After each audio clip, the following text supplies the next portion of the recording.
Halo Sinegrip, balik lagi sama gue Rashid Hari yang sekarang sedang bersyukur soalnya minggu ini tumenan gue nggak tahu kenapa ada apa, tapi film Indonesia yang rilis di bioskop itu walaupun ada 5 judul ya yang tayang bersamaan, tapi nggak ada satu pun yang horor.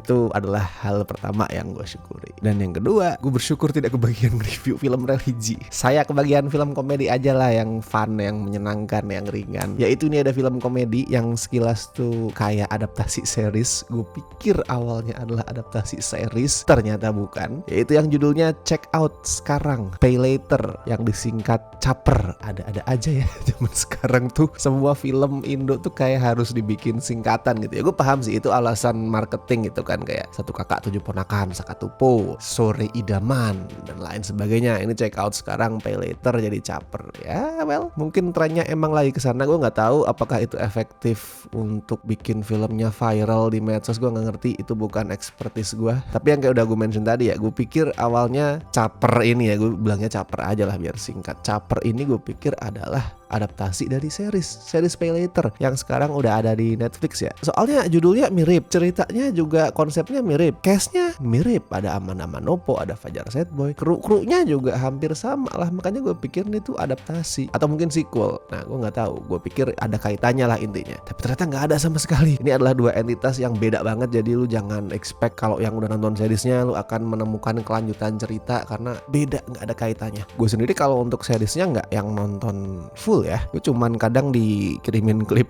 sama istri gue gitu, karena dia suka banget Fajar. Istri saya itu punya 2 aktor Indonesia favorit, Fajar Setboy sama Benny. Dia suka komedian gitu loh, lucu-lucu kan. Nah dia suka Fajar tuh, makanya sering ngirimin klipnya atau gambarnya, meme-nya. Gue jadi ngerti, oh ini toh. Terus gue cari tahu dikit, tapi kayak belum sempet nonton. Cuman ya itu, nggak ada kaitannya sama series itu ya. Nah kalau ngomongin Caper, buat gue adalah tontonan yang menyenangkan, yang fun, yang dia tuh secara sengaja ngebikin presentasinya itu kelihatan, kedengeran, dan kerasa murahan. Justru dari situ film ini dapat identitasnya, dan buat gue itu adalah identitas yang kuat. Gue suka banget gimana semuanya itu terasa murahan di sini. Cuman justru yang gue sayangkan adalah di saat Caper ini berusaha berambisi untuk jadi sesuatu yang lain, yang punya warna, yang punya identitas yang beda banget. Jadi simpelnya adalah ini kayak 2 film berbeda yang dipaksa untuk nyatu. Di saat dia udah punya satu identitas yang kuat, dan semestinya buat gue stick with that identity aja, dan dia bakal jadi film yang jauh lebih bagus. Kayak ada krisis identitas lah yang nanti akan gue bahas. Jadi simpelnya di Caper ini lu akan nemuin 2 cerita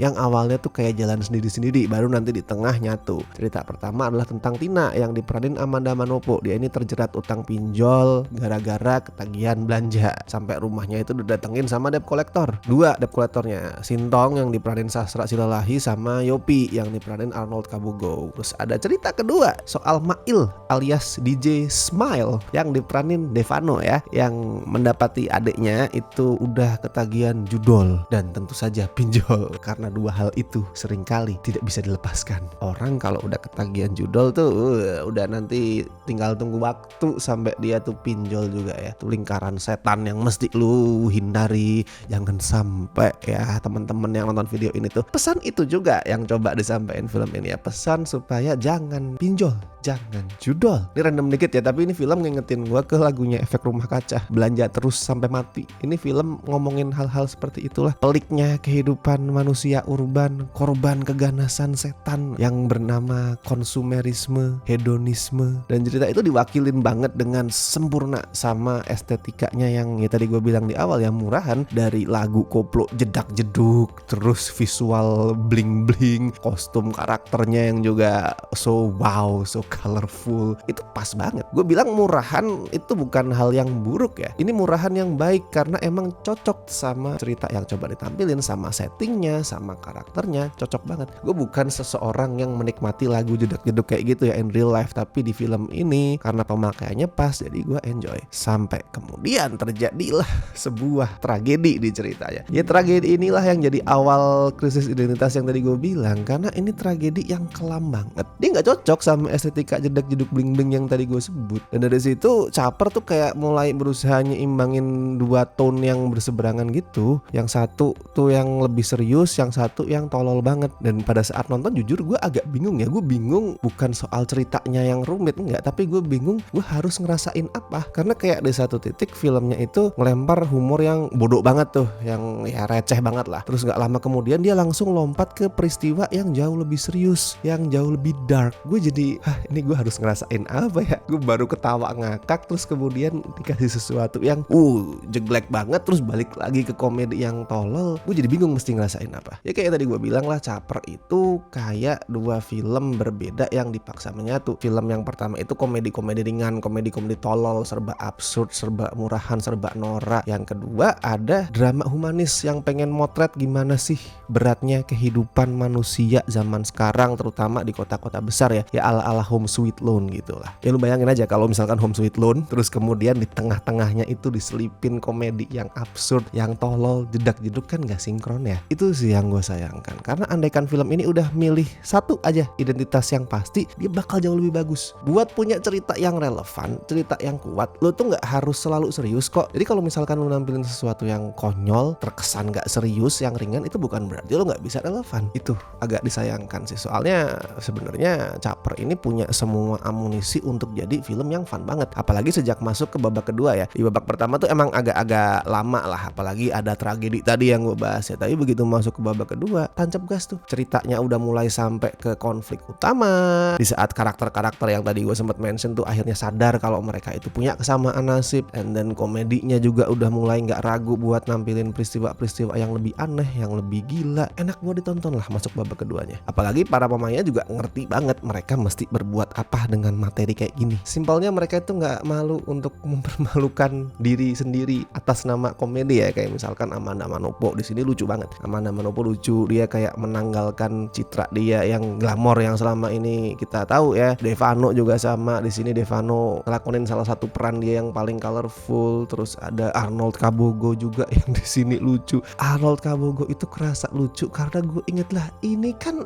yang meranin itu antagonis di filmnya itu Siapdan. Dan di situ Arnold Kabogo serem banget, intimidatif. Intinya nama-nama tadi semuanya jago memancing tawa. Dan kalau ngomongin cast, mungkin akan ada yang sedikit kecewa ya, terutama kalau misalkan lu adalah penonton series Pay Later. Kecewa kenapa? Karena di sini si Fajar Setboy yang meranin Umski ya, adiknya Tina, itu porsinya kecil. Gue berasumsi seperti itu karena sebelum nonton ya, sekali lagi tadi gue bilang kan, istri gue yang menyuapi gue dengan konten-konten Pay Later itu. Sebelum nonton tuh dia cerita kalau ini Fajar tuh di situ perannya banyak, gak cuman komedi kayak yang dia sering tampilin, sesekali masuk ke ranah drama. Nah semua itu di sini sayangnya nggak ada. Fajar ya perannya seadanya aja dan sesuai dengan image dia selama ini. Ya udah, muka sedih terus kuku gitu-gitu. Masih lucu, iya, setiap kali dia nongol dia bisa mencuri perhatian dan dia lucu. Tapi kalau misalkan lu berharap sesuatu yang lebih beda dari yang selama ini dia tampilin, jadi image dia, nah mungkin lu akan kecewa. Selama lu bisa mengatur ekspektasi dengan tepat, ya lu akan enjoy. Nah balik ke cerita dikit ya.